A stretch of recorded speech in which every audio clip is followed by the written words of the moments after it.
In Photoshop, choose File, Save As.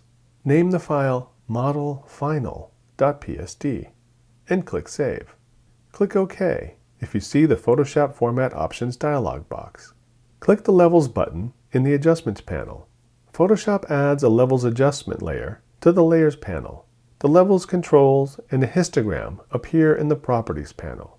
The histogram displays the range of dark and light values in the image. The left triangle represents the shadows. The right triangle represents the highlights. And the middle triangle represents the midtones, or gamma. Unless you're aiming for a special effect, the ideal histogram has its black point at the beginning of the data and its white point at the end of the data. And the middle portion has fairly uniform peaks and valleys, representing adequate pixel data in the midtones.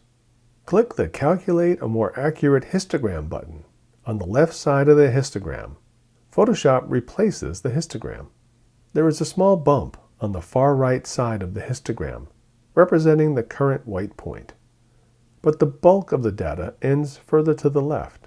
You want to set the white point closer to where most of the data ends. Drag the right triangle toward the left, where the histogram indicates that significant highlight tones start to appear. We moved it to a value of 242. As you drag, the third input level's value, beneath the histogram graph, changes, and so does the image itself.